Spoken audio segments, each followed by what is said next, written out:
I'm here today to talk to you about how to get your first job in MedComms.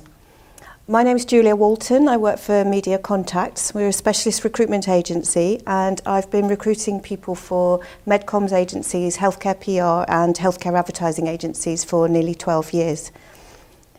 Before you start applying for jobs in MedComms, it's really important to work out what type of role, what type of agency and location you want to work in so that you take a focused approach. Have a really good think about whether you want to be a medical writer, whether you want to be an account executive, whether you want to work in strategic planning, do you want to be a project manager. It's really important that you work this out before you start.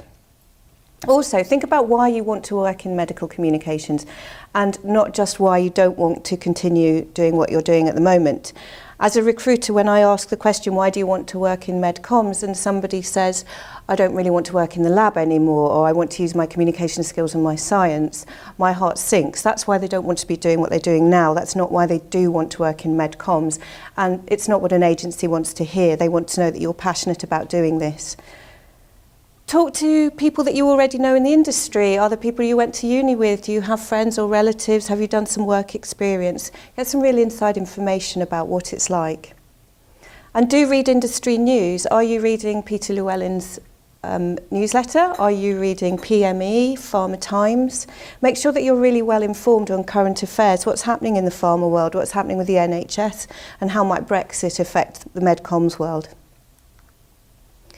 When it comes to finding a job, you will probably need to apply to employers directly. Although recruiters can help you, they don't get that many entry-level jobs. So talk to a few recruiters, but you will need to apply directly. So that means looking at MedComms agencies in the areas that you've identified you want to work in. Look at their websites, see what they're doing, attending networking events, looking on job boards, and of course talking to recruiters. A good recruiter can give you guidance on the overall market. We know the key players, we know what's going on where, we know what they're looking for. We can talk to you about interview technique and how to prepare, negotiate for you, etc. But don't sign up with too many, because at this stage of your career, really, you're probably going to need to apply directly. Also bear in mind that the services of a recruiter are free to candidates. When it comes to applying directly, you need to identify who to speak to at the agency. Now, this might be on their website if they're advertising for people, but it might be that you need to look in LinkedIn. Who's heading up the writing department? Who's heading up client services? Do they have an HR director? And then either call them or email them with a very tailored approach, saying why you particularly want to work for them.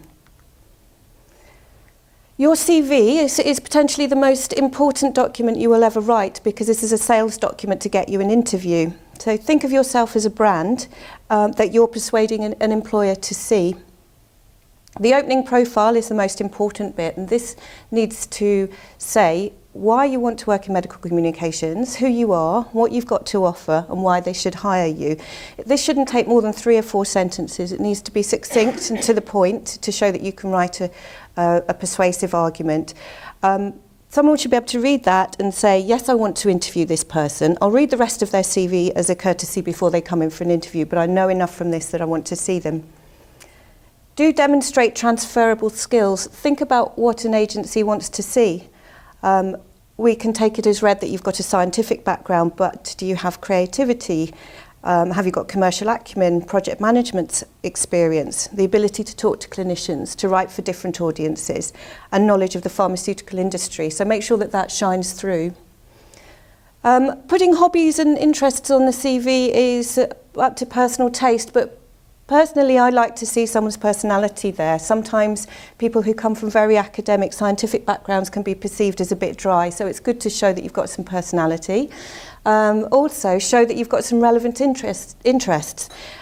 We don't want to see things like watching films and TV and going shopping, but anything that shows your interest, perhaps you volunteer with some healthcare organisations or charities or some relevant interests.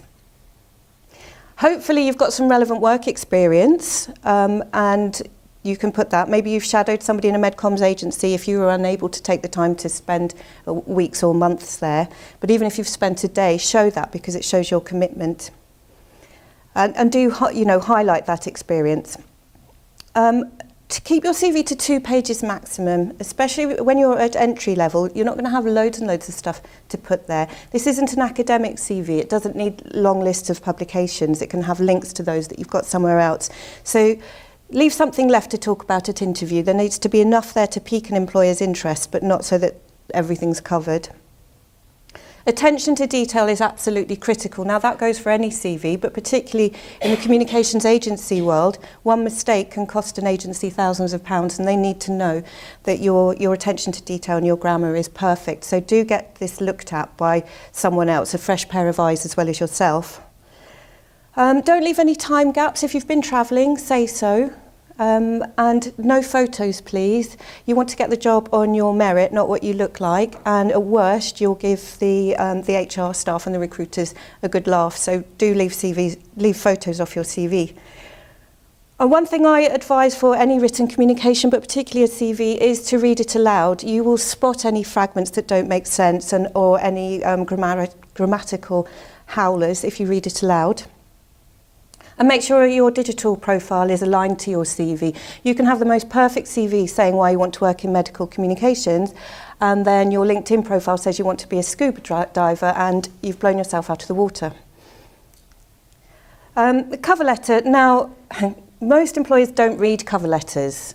Probably 90% don't read them, but unfortunately you need to do one anyway. Even if you've got a perfect cover letter, when the line manager or the HR staff read that and they read the CV and they print the CV off, they probably won't print the cover letter off. They'll then sit in a room with a hiring manager and think, well, why did we pick this CV? So the CV needs to stand alone. Whatever's on the cover letter needs to be on the CV.